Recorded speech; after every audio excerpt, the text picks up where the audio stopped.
gaya hidup lah ibaratnya. Oh, kalau kamu nggak gabung ke sini, kamu nggak dianggap berani. Dia mungkin banci ini, akhirnya dia pun, wah aku nggak banci gitu loh, dan ingin menunjukkan eksistensinya dia. Iki loh, aku dari kelompok iki, wanita, wanita.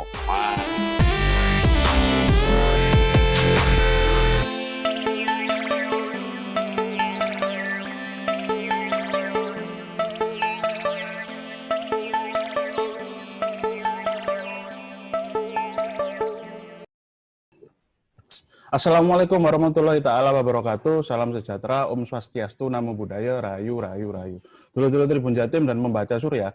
Saya Lurah Pambudi alias Pampam, reporter Tribun Jatim Surya. Kembali menyapa dulur-dulur sekalian dalam wawancara eksklusif bersama tokoh inspiratif pekan ini. Nah, kali ini kita akan ngobrol tipis-tipis dan santai mengenai marak kasus kejahatan curat yang pelakunya adalah anak-anak. Nah, beberapa waktu yang lalu, Polsek Rungkut, Polrestabes Surabaya, Polda Jatim berhasil membekuk 4 anggota komplotan begal anak. Nah, ini berhasil dibekuk dulur-dulur. Ada yang sudah putus sekolah ketika diledik dan ada yang masih sekolah. Dan pada beberapa kasus mereka tak segan melukai korbannya. Artinya mereka juga bersenjata dulur-dulur. Nah, ini dibekuknya 4 pelaku itu mungkin sekelumit kasus kejahatan anak yang berhasil diungkap oleh aparat berwajib. Padahal hampir setiap saat sebenarnya kasus semacam itu dengan beragam modus begitu sering terjadi di Jawa Timur atau di wilayah lainnya. Tentu ini fenomena yang tak cuma menarik, tapi juga memantik kengerian kita semua. Pasalnya bagaimana bisa seorang anak begitu berani melakukan aksi kekerasan semacam itu. Untuk memaknai fenomena tersebut, saat ini kita sudah tersambung dengan Ajun Komisaris Besar Polisi, Oki Ahadian Purwono, Kasat Reskrim Polrestabes Surabaya. Assalamualaikum, bagaimana kabarnya Komandan? Waalaikumsalam warahmatullahi wabarakatuh. Alhamdulillah, baik. Alhamdulillah. Semoga sehat selalu. Amin, amin, ya rabbal alamin. Bisa silaturahim dengan jenengan. Nah, ini perlu diketahui dulur-dulur, beliau ini sebelumnya menjabat Kasubdit 3 Jatan Reskrimum Polda Jatim yang pernah mengungkap kasus kemarin dulur-dulur. Mungkin sempat memantengi informasi yang sudah kita lansir di situs kita, yaitu kejahatan curas yang cakupannya ada di Jawa Timur. Nah, ini beliau ini yang ternyata menginisiasi atau mengomandoi anggotanya untuk mengungkap kejahatan semacam itu. Artinya sejumlah kejahatan jalanan yang berhasil diungkap oleh Polda Jatim beberapa tahun yang lalu adalah buah kerja keras beliau bersama anggota satuannya mengungkap kasus. Nah, ini kami ingin tahu, Komandan, untuk bagaimana sih dinamika kejahatan kriminalitas yang dilakukan oleh pelaku yang berusia anak ini. Ini spesifik ke anak yang ternyata delalah kok fenomena ini semakin tebal gitu, muncul dari tahun ke tahun. Anak kok tetap bisa semacam melakukan aksi yang reaksioner, nekat, bersenjata, bahkan sampai kriminalitas, sampai melukai korban atau orang. Nah, sebagaimana hasil penyidikan, jadi ini mungkin bisa mengulas atau mengeksplorasi hasil penyidikan atau pengungkapan kasus yang sering dilakukan oleh pihak Polsek atau Polrestabes, termasuk penjelasan mengenai bagaimana kriminalitas mereka terbentuk dan upaya persuasif humanis dari kepolisian dalam menangani kasus semacam itu. Nah, ini mungkin awalnya ini Komandan, ini kami cuma tanya untuk jumlah kasus kejahatan yang dilakukan oleh anak misalkan seperti jambret, curanmor, copet lah, ini dari 3 tahun terakhir Komandan, 2018, 19, 20 ini kalau ulasan datanya ini semacam apa Komandan? Ya, kalau data pelaku yang di bawah umur tahun 2018 itu 8 kasus ya. Kemudian 2019 itu 6 kasus, nah 2020 itu ada 10 kasus itu yang dilakukan oleh anak ya, perilaku di bawah umur. Kemudian di antara beberapa kasus tersebut yang paling banyak ya jambret ya. Jambret. Ya. Oke. Dan itu kalau dilihat dari datanya kayak naik turun sebenarnya. Itu penjelasan semacam apa nih? Secara sosiologis memang karena dipengaruhi oleh apa ya, nuansa atau di tahun itu mungkin banyak liburnya, atau memang suasana sosiologi di kota Surabaya ketika itu mungkin atau saat ini itu mungkin masih simpang siur karena ada pandemi dan sebagainya. Itu tinjauannya semacam apa itu, Mas? Jadi kebanyakan mereka ini juga karena yang pertama libur panjang ya. Kemudian kurangnya pengawasan orang tua terhadap pergaulan anak. Jadi mereka misalkan pulangnya tidak dicek, jarang pulang. sering begadang malam kayak gitu. Nah, pengawasan dari orang tua juga sangat penting, sangat penting. Jadi kebanyakan mereka juga ketika mereka sekarang mengadakan sekolah online. Oke. Namun dalam satu sisi mereka juga akhirnya leluasa untuk bergaul. Nah, cara bergaulnya itu juga akhirnya dengan cara-cara yang bergaul dengan orang-orang yang memberikan pemahaman yang salah. Oke. Banyaknya gitu. Jadi akhirnya tertular lah. Kayak pengawasan orang tua ini sangat penting. Di samping itu juga merupakan salah satu target pembinaan kita ya. Target pembinaan kita terhadap anak-anak ini. Oke. Dan itu tadi jenengan ulas kebanyakan kasus jambret. Ya, sebenarnya kalau dilidik atau dilihat secara khusus jenis kejahatannya ini memang apakah memang ada semacam fase, dan itu kan jambret itu mungkin kejahatan dalam kategori yang mungkin ringan, kemudian nanti ke curanmor, atau kemudian nanti kalau berlarut akan begal atau semacam apa itu, Komandan? Iya. Jadi kalau misalkan dari beberapa kasus itu juga nanti akan merambah ke arah curanmor. Kayak baru-baru ini menangkap curanmor yang di bawah umur. Bahkan pelakunya juga sepasang kekasih di bawah umur. Ya, itu juga menunjukkan fenomena bahwa ternyata bukan hanya dilakukan oleh laki-laki ya. Jadi laki-laki, ternyata perempuan juga ikut berpartisipasi di situ.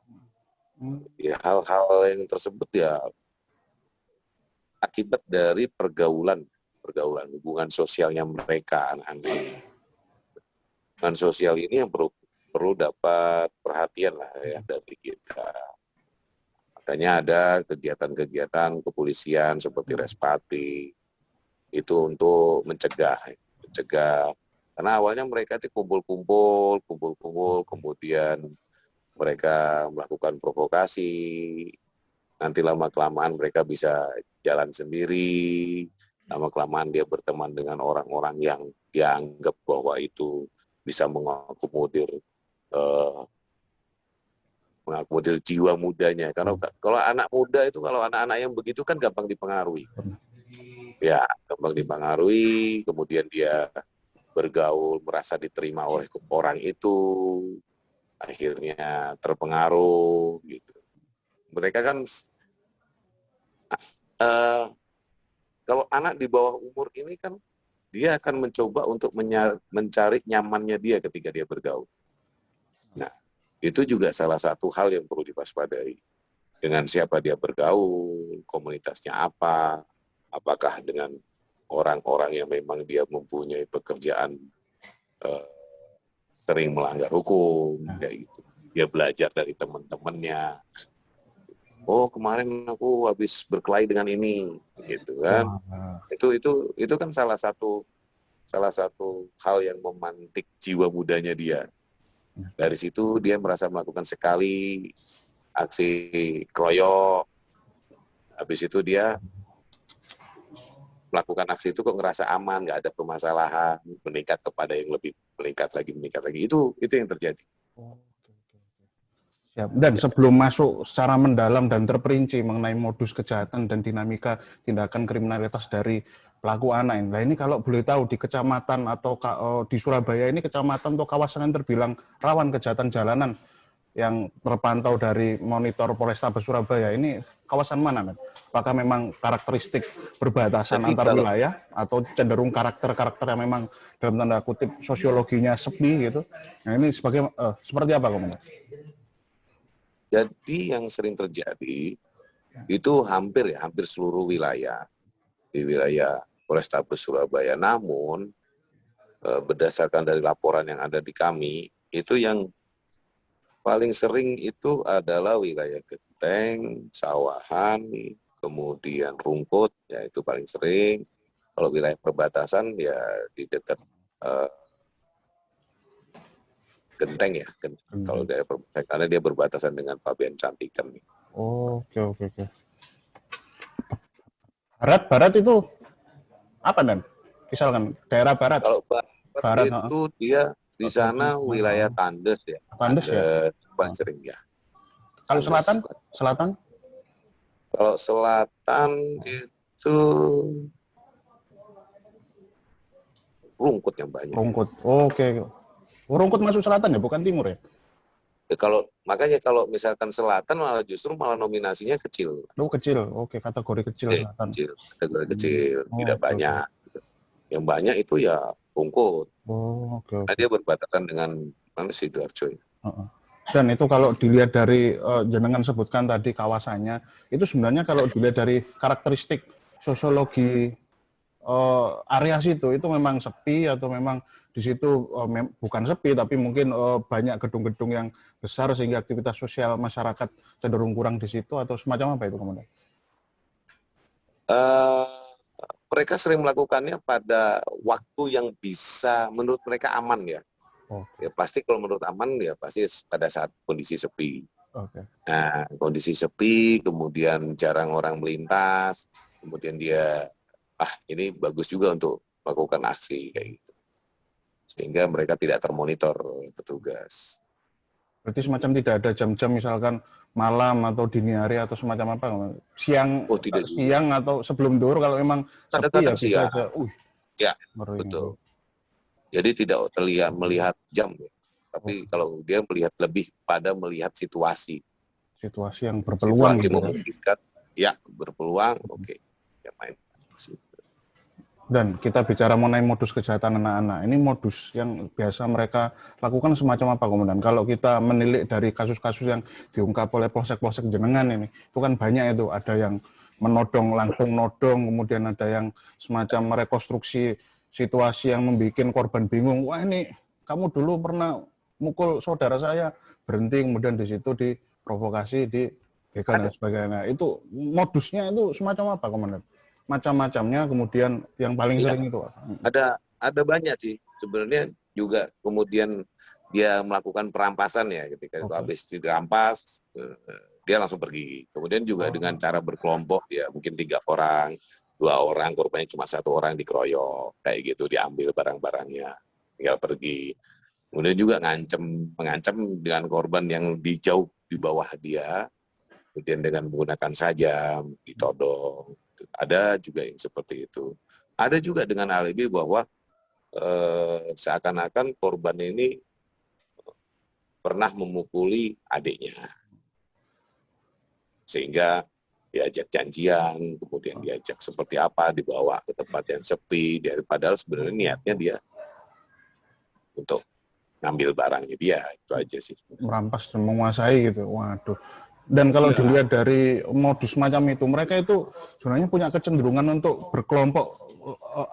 berkelompok atau memang semacam apa kemudian? Kemudian apakah para penjahat kecil ini itu memang punya kebiasaan untuk mempersenjatai diri, sajam atau senpi atau mungkin alat pukul lainnya seperti apa itu biasanya area-area gangster itu, kenakal itu dan atau sabuk gesper atau semacam apa komandan? Jadi mereka tuh biasanya suka membawa senjata tajam ya. Jadi senjata tajam itu kayak mungkin besi panjang, kemudian kayu, kemudian pisau kayak gitu. Dia lakukan gitu untuk alatnya dia melakukan aksinya. Itu. Oke. Nah ini kalau dilihat dari sejumlah kasus yang memang dari runutan 3 tahun yang lalu itu memang punya kecenderungan apa nih? Beraksi secara berkelompok atau terkadang mereka ini kelompok-kelompok kecil atau individu biasanya mereka ini? Ya tidak mungkin ya kalau anak-anak ini dia melakukan aksinya secara individu ya. Tapi ada kayak apa ya? Kayak semacam kalau kita sih ngomongnya pembagian tugas lah ya. Mereka berkelompok, habis itu ada yang lakukan ini, ada yang ngapain, ada yang itu backup lah ibaratnya. Nanti kalau misalnya membahayakan bagi dia, datang semua kayak gitu. Berarti mereka ini berkelompok itu sebenarnya bukan semata-mata memang untuk agar mengintervensi korban biar takut, tapi memang di situ ada pembagian tugas agar eksekusi mereka lancar dan ketika kabur nanti aman dan tidak ada yang ditangkap polisi. Ngeri juga ini. Ada bocil kita ini, waduh ngeri. Jadi Ya, kalau dikatakan kejahatan terorganisir, ya tidak juga. Karena kalau terorganisir itu kan ada ketuanya, Oke, siap. ada leadernya. Kalau ini tidak ada leader dia. Dia tidak ada pemimpin. Jadi ya kumpulan biasa. Kumpulan biasa. Dan ketika mereka ini mungkin dalam tanda kutip setelah berhasil merampas harta benda korban, ponsel ataupun motor, lah itu mereka kan kemudian akhirnya harus menguangkan. Lah mereka itu akhirnya datang ke kebanyakan dari kasus-kasus yang ditangani oleh polsek-polsek di Polrestabes Surabaya itu memang mereka langsung ke pengepul yang memang khusus ada jaringannya, atau memang mereka punya kecenderungan langsung menguangkan sendiri lewat medsos kemudian atau lewat jaringan-jaringan Jadi komunikasi kebanyakan mereka itu melakukan atau tradingnya atau menjual itu ya dengan sendiri, Mas. Sendiri. Jadi dia menawarkan melalui medsos, bisa pernah ada kejadian seperti itu. Kemudian dia juga kan punya komunitas, disampaikan, oh aku ada barang ini bisa dijualin dah, kayak gitu. Jadi bukannya kemudian dia melakukan aksi, setelah melakukan aksi kemudian dia datang ke tempat penadahnya, tidak. Jadi kalau seperti itu kan banyaknya kan kejahatan-kejahatan yang sudah dilakukan oleh orang-orang profesional untuk menghilangkan barang bukti itu. Kalau mereka tidak, jadi diambil, dia langsung jual. Jadi kebanyakan yang diambil itu adalah barang-barang yang bisa dijual cepat. Ya, dijual cepat, handphone, kayak uang, diambil, motor. Perhiasan-perhiasan gitu ya. Ya, jadi cepat dia. Jadi untuk menghilangkannya juga cepat. Jika dia ungkap di mana, di medsos, melalui Instagram ataupun Facebook ataupun apapun itu, akhirnya cepat dia. Oh ya, langsung tawaran ini dikasihkan. Dia tidak akan melihat seberapa banyak uang yang dia dapat gitu. Yang penting dia dapat uang yang menurut dia bahwa itu sudah pantas, ya sudah. Oke. Menguangkan dengan cepat tujuan mereka. Ngeri juga ini. Ya. Waduh. Dan ini kita juga penasaran, apakah benar di kejahatan kategori kecil tersebut yang dilakukan oleh anak-anak kecil, kalau terus-menerus dilakukan, nanti ketika dewasa akan berpotensi untuk berani melakukan kejahatan yang lebih besar seperti perampokan. Beberapa waktu lalu memang terjadi di Surabaya dan berhasil diungkap. Dan ketika dilidik, ternyata punya rekam jejak dari remajanya itu sudah pernah terlibat kasus lah ini. Kalau tinjauan dari jenengan itu apakah memang benar semacam itu? Sejak kecil sudah terlatih, besarnya malah profesional. Iya, ketika kita lakukan pendalaman ya, setelah ini pelaku-pelaku yang dia dianggap dewasa ya, kita anggap dewasa. Jadi mereka kebanyakan punya track record ketika dia sering melakukan aksinya itu ketika dia masih di posisi di bawah umur 16, 17, kecil-kecilan. Kemudian pernah juga dia itu melakukan aksi curanmor pada saat di bawah umur itu. Ya awalnya dari situ, akhirnya ketika dia masuk ke dalam untuk jalani hukuman, dia bertemu dengan senior-seniornya yang lebih jago, gitu kan. Nah, akhirnya belajar, malah begitu keluar bukannya bukannya malah sembuh dia gitu. memperbaiki hidupnya, malah tambah jadi gitu. Banyak pelaku-pelaku ya ketika dia keluar malah melakukan aksinya lagi. Residivis. Residivis bahasanya. Iya. Oke. Berarti memang peran orang tua untuk ketika anak sudah dihukum, masih anak-anak dihukum, dan itu agar perilakunya hilang memang sangat penting untuk nanti masa depannya agar tetap bisa cerah gitu ya, agar tidak mengulangi. Nomor satu pengawasan keluarga itu, Pak.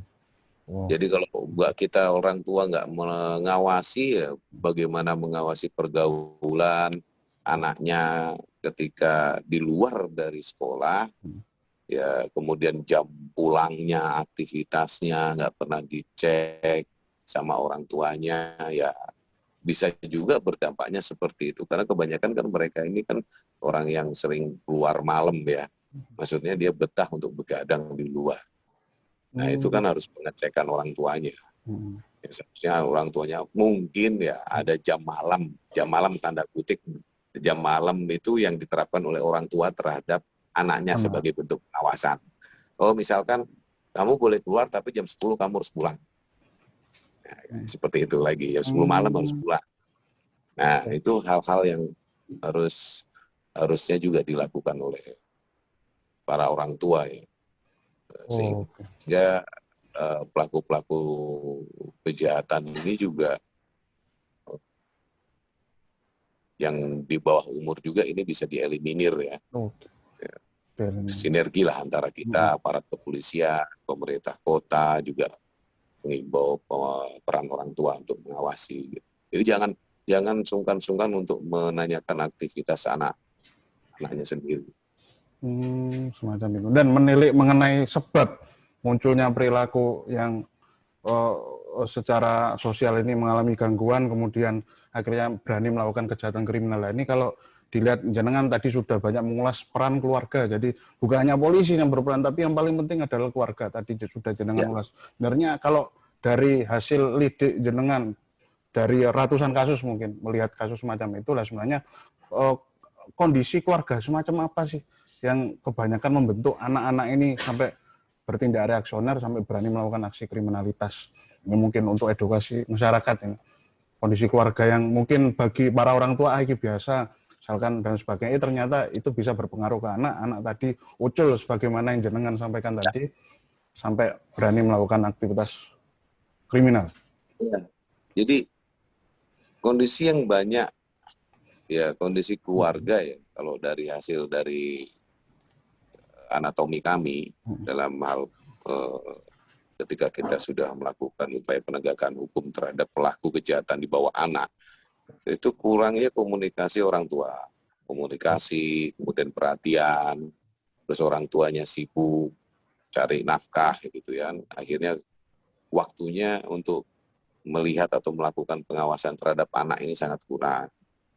Jadi ya juga tentunya juga orang tua juga bisa menyampaikan bahwa apa sih yang nggak boleh dilakukan oleh anak. Apa sih, oh yang seperti ini tuh tidak boleh. Ketika ada yang ngajak seperti ini tidak boleh. Jadi dan anak pun ya, mereka ini kan masih tahap perkembangan. Sehingga perhatian, komunikasi, kemudian pengawasan memang sangat-sangat perlu ya. Pengawasan ini juga tidak harus dengan hard approach oleh orang tua, bahwa ini nggak boleh, kemudian dia dikunci atau tidak, tapi dengan pengawasan mengecek sih sebenarnya komunikasi, apa sih yang diinginkan oleh anak. Sehingga orang tua pun bisa menyimpulkan, oh ternyata anak saya ini seperti ini. Sehingga bisa mengeliminir pengaruh dari kehidupan sosialnya di luar. Ketika dia sampai di rumah, saya bergaul dengan, saya misalkan di bawah umurnya SMA, kemudian orang tua saya kerja, saya akhirnya cari teman. Nah, ketika saya sudah selesai melakukan kegiatan sosial saya dengan teman-teman saya, ketika saya sampai di rumah, itulah waktunya orang tua itu ibaratnya melakukan screening gitu kan ya? Mengantisipasi dengan kamu dari mana? Oh, ketemu sama temenmu. seharian ini ngapain aja gitu. Iya, lebih aja. Oh iya, hati-hati. Soalnya sekarang begini. Nah itu peran edukasi ya, edukasi, memberikan pengertian, mendidik anak dengan cara-cara yang soft, yang masuk dalam pemahaman anak. Itu merupakan salah satu yang lebih efektif ya dibandingkan dengan upaya penegakan hukum. Oke. Memang sifatnya kayak simple dan terkesan remeh, tapi ternyata itu sangat penting sekali ketika itu diimplementasi di dalam aktivitas sosial di dalam keluarga, dan ya berarti untuk mengeliminir bahasa dengan tadi perilaku-perilaku yang sangat penting. Bermunculan amoral di luar sosial mereka, kemudian masuk ke rumah, di screening kembali, dibetulin kembali moralitasnya, kemudian oke semacam terlatih luar biasa. Ini ya, memang harus diberikan pemahaman bahwa ada norma-norma yang harus diketahui oleh anak tersebut. Norma-norma yang berlaku di masyarakat, di sekitar. Tidak boleh bilang, misalkan tidak boleh berujar kotor, ada bahasa-bahasa kotor, kemudian melakukan aksi-aksi yang lebih berani, gitu kan. menyakiti orang. Hal-hal tersebut mungkin simpel. Tetapi apabila itu cuma dilakukan, misalkan dilakukannya itu setahun sekali, ya nggak akan mempan. Tapi kalau ketika berulang kali, namanya doktrin itu kan begitu, Mas. Doktrin itu kan harus disampaikan terus secara berulang, sehingga dalam pola pikirnya anak ini pun akan, oh iya ternyata saya tidak boleh. Oke. Jadi mereka ibaratnya begini, Mas. Ibaratnya bahwa buatlah bahwa anak ini merasa lebih nyaman ketika dia berada di rumah dibandingkan dia ketika berada di luar. Jadi sehingga kenyamanan yang ada di rumah ini sebagai dia seorang anak, kehidupan sosial yang ada di luar itu tidak akan mempengaruhi dia. Screening semacam itu ya. Peran orang tua. Peran orang tua. Sangat-sangat penting. Oke, dulur sudah didengar tadi ya, peran orang tua kembali lagi, bukan Pak Polisi semata. Oke. Nah, sedikit Komandan, apakah keberadaan kelompok sosial yang terlembagakan dengan istilah gangster yang belakangan marak secara sembunyi-sembunyi itu juga berpengaruh adanya munculnya kriminalitas yang diinisiasi oleh anak di sejumlah kawasan Surabaya. Kalau beberapa waktu yang lalu sebelum pandemi mungkin ini juga cukup menarik karena pihak Polrestabes berkali-kali menggagalkan aksi mungkin tawuran dan lain sebagainya itu hanya dengan melacak aktivitas media sosial. Artinya ada screening bersifat cyber patrol di situ yang mampu mengantisipasi gejolak sosiologi reaksioner yang berpotensi mengganggu ketertiban masyarakat. Nah ini dari tinjauan semacam itu, gangster apakah berpengaruh kelompok-kelompok ini? Saya kira kalau gangster itu hanya sebutan mereka ya, Mas ya. Sebutan mereka. Karena kalau udah gangster itu pasti akan menyeluruh ya. Dia secara terorganisir karena yang disebut dan mereka menyebut bahwa diri mereka gangster itu karena tidak ada leader loh. Mereka ini tidak ada leader. Sama sekali tidak ada leader. Ya kalau misalkan ya mereka hanya berkumpul gaya hidup lah ibaratnya. Oh kalau kamu nggak gabung ke sini kamu nggak dianggap berani. Kamu kalau nggak begini kamu nggak dianggap bahwa kamu seorang pemberani. Kamu nggak ada apa-apanya kalau kamu nggak ikut dengan kita. Kayak gitu bahasa-bahasa seperti itu yang memantik rasa keberaniannya dia. Nah, semacam memantik gitu Dan ya. Iya. Jadi apa nih bahasa Jawa nih apa ya? Ngejek lah ya. Bahasa Indonesia ngecek. Wah, aku gak terima. Oke, aku akan buktikan gitu ya. Alah banci gue itu. Oke, sepakat. Iya. Jadi ketika dia diomongin banci ini, akhirnya dia pun aku nggak banci gitu loh. Jadi hal-hal yang seperti itu. Jadi ketika kowe nengok anak omahan gitu kan, anak rumahan kan, ya hal-hal yang seperti itu yang akhirnya membuat mereka mau tidak mau akhirnya bergabung dengan kelompok-kelompok ini. Tapi saya kembali lagi bahwa itu bukan gangster ya kalau menurut saya, karena itu adalah kelompok remaja lah ya, kelompok remaja yang mereka menciptakan komunitas tersendiri dan akhirnya arah tujuannya tidak jelas dan ingin menunjukkan eksistensinya dia. Iki lo, aku duwe kelompok iki, wani to. Wani po. Gitu, cuma dikasih nama gitu aja ya? Cuma dikasih nama. Karena dia tidak ada pemimpinnya. Tidak ada pemimpinnya. Pentolan-pentolan itu nggak ada ya? Iya, tidak ada. Mereka hanya untuk apa ya kayak gini. Wih, ono iki. Aku iki dilarani karo iki. Iki dinyek iki, karo iki ya. Kelompok iki dinyek, gitu. Ya. Macam itu. Jadi jadi ya hal tersebut itu justru ketika mereka sudah tergabung dengan seperti itu, kemudian tidak ada upaya-upaya dari kita untuk mereduksi, ya lama-kelamaan dia akan membuat resah masyarakat. Mungkin sekarang posisinya adalah mereka sering melakukan tawuran antar kelompok, antar kelompok mereka. Bukan tidak mungkin bahwa kemudian dia akan melakukan kejahatan lainnya yang akan meresahkan orang, yang mungkin sekarang adalah perseteruan antar kelompok, gengsi antar kelompok, yang akhirnya menyasar kelompok dia udah merasa di atas angin, ya dia akan menyasar kepada orang-orang yang dianggap bisa menguntungkan dia. Oke. Setelah semacam tidak ada tandingan lagi, kemudian dia akhirnya bereksplorasi untuk melakukan semacam misi-misi selanjutnya, yaitu misi-misi entah mungkin menguasai atau mendapat semacam income ekonomi ya, ini dengan mencuri, menodong atau membobol gitu. Oke. Iya, pungli, gitu kan. Oke. Wih. Peres. Ya, tukang parkir, jadi parkiran, itu kuasai. Kalau nggak bayar bisa digebukin, nah kayak gitu lagi. Jadi bisa mengarah ke hal-hal yang seperti itu, Mas. Gitu. Bisa mengarah. Dan izin sedikit, dan itu ketika ada anak yang ditangkap dilidik, apakah kebanyakan dari yang dilidik itu dia itu menyatakan diri, iya Pak, saya juga tergabung dari gangster ini, atau sebenarnya kelompok anak muda nakal gangster itu sebenarnya berbeda dengan anak-anak yang kerap melakukan aktivitas atau kriminalitas? Mungkin gangster ini lebih, atau kelompok yang menyebut gangster itu tadi lebih elit gitu, karena mungkin isinya ada anak-anak yang kaya juga dan sebagainya, dan kelompok yang kriminalitas murni, anak-anak kriminalitas murni ini mungkin berbeda gitu. Mungkin sedikit ini.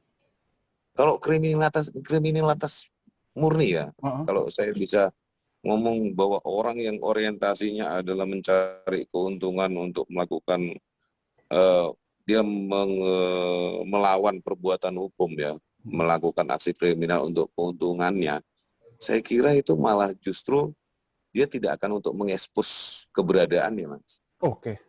Di situ poinnya. Tidak perlu dengan medsos. Tapi justru dengan dia menggunakan medsos, dia ingin menunjukkan eksistensinya dia. Ini kelompok ini. Jadi sampai saat ini tatarannya adalah dia masih menunjukkan nama, gitu loh, kekuatannya dia. Kalau untuk melakukan aksi kriminalitas, saya kira kalau mengatasnamakan kelompok tidak. Tapi kalau dia melakukannya atas nama individu, karena dia sering tergabung dengan kelompok ini, kemudian karena sering bergabung, sering berinteraksi, kemudian sering mendapatkan omongan-omongan yang menimbulkan keberaniannya semakin meningkat, akhirnya secara diam-diam dia melakukan aksi kriminalitas secara sembunyi-sembunyi atas nama individu, kayak nodong, kayak gambre dan lain sebagainya ya. Waduh, ya, juga. Itu dampak dari ketika dia tergabung dengan kelompok-kelompok ini. Oke. Dan kita masuk ke penanganan hukum nih. Ini bagaimana proses penanganan hukum ketika ini ada kasus, kemudian diusut, ternyata nangkap pelakunya, ternyata masih anak-anak. Sebenarnya metode dan pendampingan khusus, mengingat mereka ini mungkin masih terkategori sebagai istilahnya ABH, yaitu anak berkonflik dengan hukum. Nah, ini semacam apa yang dilakukan oleh pihak kepolisian secara teknis? Ya, kita tetap melakukan sesuai dengan prosedur hukum, Mas ya. Kita bekerja sama dengan lembaga-lembaga yang sudah ditunjuk oleh pemerintah, bahwa kemudian dilakukan pendampingan karena dia adalah di bawah umur, mereka ini merupakan masa depan dari negara kita ya. Kita tetap melakukan secara humanis lah, Mas ya. Humanis, memberikan haknya. Ketika mereka lakukan penangkapan juga ada pendampingan, kemudian ada seperti kayak pemerintah kota membentuk dinas P2T untuk melakukan pendampingan anak yang bermasalah itu, Mas. Ya, bermasalah dengan hukum. Sehingga mereka merasa bahwa itu adalah salah satu upaya untuk menimbulkan atau menyampaikan kepada mereka bahwa kamu itu masih mendapat perhatian. Ya, bukan hanya kemudian dilepas begitu saja, karena posisi jiwanya mereka juga labil kan, Mas. Jadi akhirnya memang untuk pendampingan dengan tujuan bahwa ini loh yang kamu lakukan ini adalah salah, tapi kamu masih bisa perbaiki. Masa depan kamu masih panjang. Jadi di samping menegakkan hukum tersebut, sebenarnya di situ juga ada tangan-tangan lain dari pihak kepolisian yang merangkul elemen lain untuk tetap menjaga semacam hak mereka sebagai anak dan edukasi untuk membenahi perilaku sosial yang mungkin menyimpang dari anak itu. Waduh, memang ini dulu-dulu. Jadi memang untuk pendampingan atau kejahatan anak memang ada pendampingan khusus, artinya pihak kepolisian bukan semata-mata untuk menegakkan hukum saja dengan menangkap mereka, tapi ada aspek edukasi yang memang benar-benar diupayakan oleh kepolisian dengan merangkul lembaga-lembaga lain, bahkan dari pihak swasta ataupun dari pihak pemerintah kota ataupun pemerintah kota. provinsi. Oke, siap. Dan izin ini mungkin sedikit eksplorasi cerita saja jenengan mengenai pengalaman ketika menangkap penjahat entah yang anak-anak atau yang sudah dewasa. Ini mungkin pernah mendapat serangan-serangan, entah ditembak, dibacok atau dilempar bom bunet, karena ini dulu Tribun Jatim dan Harian Surya, kalian harus tahu memang bahwasanya kita itu sering mendengar cerita dari penyidik-penyidik polisi yang memang tidak ingin disebut cerita atau tidak ingin disebut identitasnya, bahkan ceritanya tidak boleh ditulis, bahwasanya mereka itu ketika menangkap dulu pelaku kejahatan itu kerap mendapati perlakuan-perlakuan yang begitu mengancam, tapi hanya diceritakan saja sebagai kepada wartawan, tapi tidak untuk ditulis. Nah, ini mungkin kita ingin ulas ini kepada Komandan Oki mengenai pengalaman jenengan atau anggota ketika kemarin-kemarin menangkap penjahat, itu bentuknya perilaku serangannya semacam apa, biar dulur-dulur atau Tribun Jatim ini paham bahasanya kerja polisi itu begitu riskan dan itu kadang-kadang memang tidak ingin diekspos gitu. Nah, ini bisa diulas mungkin dari dilempar bondet banyak sih Mas ya. Kalau misalkan kita melakukan upaya penegakan hukum gitu kan, kalau diri saya sendiri cuma intimidasi masalah bondet saja. Maksudnya gini, ketika kita masuk wilayah yang itu di situ ada TO-nya, terdengar suara-suara kalau orang bilang itu bondet ya di sini. Bondet gitu, kayak bom banting gitu. Kalau dilemparkan dia meledak. Cuma dia tidak mengarah ke kita. Bukan mengarah ke kita, hanya suaranya saja. Cuma kalau misalkan anggota ketika dia melakukan upaya penyelidikan sering, bahkan sebelum saya di Subdit Jatantras itu anak buah saya dia tertembak di bagian perut ketika melakukan upaya penangkapan. Tertembak di bagian perut 2 orang. Jadi yang satu anggota Polres Pasuruan Kota, yang satu anggota Jatantras Polda. Itu tertembak di perut, Mas. Betul-betul tertembak. Jadi mereka semacam melakukan perlawanan berarti ya pelaku itu. Iya Mas, melakukan perlawanan, kadang dia menggunakan pisau, kadang dia menggunakan celurit. Yang intinya dia melakukan perlawanan Mas ya. Bahkan sampai sekarang anggotanya ya beruntung anggota saya masih bisa diselamatkan sih. Proses evakuasinya juga dulu menegangkan juga sih. Sempat badannya udah sempat tinggi gitu kan. Ya, jadi tetap evakuasi ya? Alhamdulillah. Ya, alhamdulillah selamat. Selamat ya. Waduh, itu gimana, dan sedikit mungkin cerita mengenai itu. Itu kan bingung antara menyelamatkan anggota kemudian harus bisa menangkap si pelaku. Itu sebenarnya bagaimana? Apakah di situ memang adalah fase dilematis bagi anggota yang sedang bertugas lidik? Karena ketika lidik semacam itu jumlahnya sedikit dan ya, karena itu hanya unit-unit khusus untuk merangsek masuk dan tidak banyak gitu kan. Enggak, jadi itu sebenarnya kejadian itu tuh awal mulanya adalah ketika kita mencoba untuk melakukan upaya penangkapan kepada salah satu DPO ya, DPO. Kemudian kalau orang ini tidak membahayakan petugas kan tidak boleh untuk dilakukan upaya tindak tegas dan terukur, gitu kan. Sama anggota sampai akhirnya dia bergumul lah 2 orang ini tersangka sama anggota, akhirnya ternyata tidak diketahui oleh anggota dia ini membawa senjata. Jadi sempat bergumul di situ, akhirnya pada saat bergumul ya ditembakkanlah senjata itu kepada perut, mengarah ke perut anggota. Nah, setelah mengarah perut anggota terdengar suara tembakan, anggota yang lainnya baru melakukan tindakan tegas, akhirnya meninggal di tempat lah gitu. Jadi dari sini sih bukan mau menceritakan bahwa aksi-aksi tersebut. Itu udah risikonya ya Mas ya. Benar. Cuma kita melakukan upaya ini bahwa itulah tugas kami. Itu tugas kami. Kita juga melakukan upaya penegakan hukum juga dengan cara-cara yang humanis.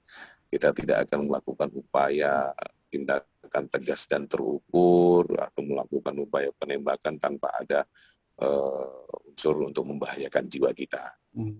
Sudah membahayakan jiwa kita, membahayakan orang lain, nah kita melakukan tindakan. Oke, jadi itu dulu sudah didengar sendiri oleh Komandan Oki. Jadi memang kerja polisi itu ketika lidik atau menangkap penjahat memang sangat beresiko, bahkan nyawa taruhannya. Jadi semacam itu pertimbangan ketika polisi harus dipersenjatai dan dilengkapi oleh kemampuan-kemampuan teknis khusus untuk melindungi diri dan dalam mengamankan pelaku. Oke. Komandan, ini kita bicara mengenai solusi untuk mengurai problem masalah kejahatan anak-anak ini. Nah, ini bagaimana sih upaya dari Polrestabes Surabaya?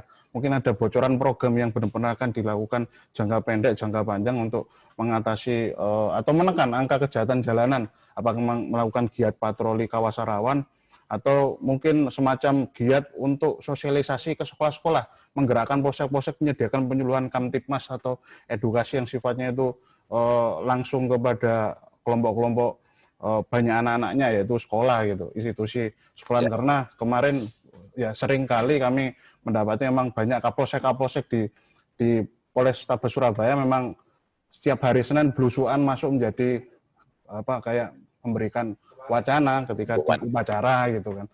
Polsek Tandes atau polsek mana itu sangat sering gitu kami dapati, dan itu sangat luar biasa memang. Nah, ini bagaimana mungkin bocoran untuk dari tahun ini sampai tahun depan jangka panjang ini Komandan untuk menekan itu.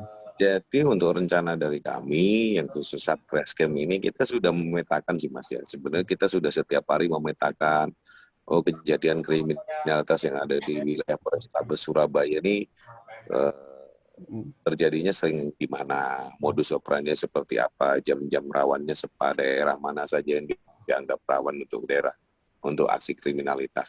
Nah di situ kita upaya lakukan pencegahan itu ya kita membentuk tim Mas. Jadi ada tim yang berseragam dan tidak berseragam.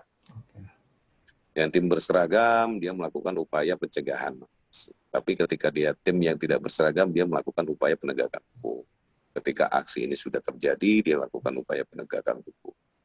Untuk dari Polrestabes sendiri saja sudah melakukan itu upaya patroli ya Mas ya, patroli, kemudian dari Polsek juga edukasi, dari Setmimas juga sudah menghimbau, bahkan bukan hanya dari pihak Polrestabes juga, bahwa kita bersinergi dengan Pemkot Mas. Pemkot, kita juga sering melakukan patroli gabungan dengan TNI, Polri, Pemkot, Satpol PP, Linmas, seperti itu. Itu tujuannya untuk mereduksi itu, Mas, mereduksi aksi kriminalitas. Namun ya sekali lagi bahwa hal tersebut tidak akan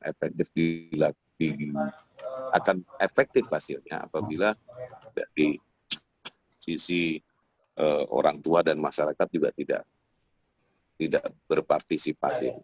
Jadi kalau cuma hanya seakan-akan membiarkan kepada bahwa itu adalah tugasnya aparat ya susah Mas. Susahnya di situ. Dulu sudah diberitahu bahasanya tugas polisi memang 24 jam untuk menangkap penjahat dan mengamankan wilayah, tapi ada hal yang paling mendasar yaitu peran keluarga dan orang tua. Waduh. Dan ini mungkin dan masyarakat. Dan masyarakat, siap. Dan mungkin ini terakhir untuk keberhasilan penerapan aplikasi Android Jogo Surabaya beberapa tahun ini, dan karena itu kalau nggak salah diinisiasi di zamannya Pak Kapolrestabes Brigjen Pol Sandi Nugroho kemarin, dan pasca dirilis itu memang banyak kasus kejahatan yang memang masyarakat langsung melaporkan via aplikasi. Artinya aplikasi ini memang benar-benar langsung diunduh oleh masyarakat, dan ketika nemu pelaku entah itu ketangkap atau belum ketangkap langsung dilaporkan di sini. Nah, ini pantauan hingga tahun ini, dan itu apakah memang ada semacam fitur-fitur baru atau geliatnya bagaimana untuk penggunaan aplikasi Jogo Surabaya? Untuk fitur-fitur baru ada Mas, tapi kalau fitur-fitur baru itu hanya untuk konsumsi kita sendiri ya, maksudnya. Jadi kita bisa mengetahui real berapa personil yang ada di lapangan. Kemudian setiap kejadian kriminalitas kira-kira di daerah situ ada petugas atau tidak, sehingga respon dari Comment Center Polrestabes Surabaya itu cepat. Sehingga misalkan kalau ada laporan di Comment Center, Pak, ini ada orang yang kayaknya mau tawuran ke Comment Center, ke aplikasi Jaga Surabaya. Itu akan direspon langsung itu sama Comment Center. Nah, Comment Center itu dia bisa mengetahui, Mas. Jadi dia bisa mengetahui, oh di titik yang disebutkan oleh si pelapor, oh titik di sana, oh itu ada petugasnya ini. Nah, dia hubungi petugas itu. Pak, di situ informasi dari masyarakat ada ini, mohon dicek. Seperti itu. Siap luncur. Iya, jadi bahkan kalau yang sekarang ini dia bisa mengetahui bukan hanya mobil patroli yang ada di situ, Mas. Jadi kalau dulu kan ada mobil patroli, nah sekarang bisa person to person. Person petugas ya? Iya. Oh, oke. Ya. Lebih nganu berarti lebih benar-benar real time untuk penanganan pelapor ya. Iya, jadi misalkan ada anggota lagi ngopi di situ, dekat situ jaraknya sekilo gitu kan, lagi ngopi dicek, iya ada ngopi, sudah nanti dihubungin, monggo Pak, coba dicek minta tolong gitu, nanti dilaporkan. Untuk respon time pertama itu ya, waduh luar biasa. Iya. Siap, luar biasa. Jadi dulur sudah didengar tadi penjelasan dari Pak Oki mengenai kasuistik kejahatan anak dari statistik kasusnya, tinjauan pembentukan perilakunya sebagaimana dijelaskan itu berdasarkan dari hasil lidik kasus-kasus kejahatan yang sudah ditangani, kemudian bagaimana tindak lanjut dari segi institusi polisi untuk menekan kasus ini, dan imbauan kepada masyarakat sudah disampaikan dengan gamblang tadi, dan semoga bisa menjadi pembelajaran bagi kita semua, bagi masyarakat, mengedukasi. Dulur-dulur, demikian obrolan kami seputar fenomena kejahatan pelaku anak-anak dan bagaimana kompleksitas dinamika penanganan kasusnya yang begitu gamblang dipaparkan oleh Ajun Komisaris Besar Polisi Oki Adian Purwono, Kasat Reskrim Polrestabes Surabaya, secara makro, mikro, termasuk dengan kontekstualisasinya dalam kondisi new normal pandemi ini. Tetap pantengin terus kanal informasi kami di Tribun Jatim Network, baca koran Surya tiap pagi, dan seluruh kanal berita dalam situs Tribun News se-Indonesia.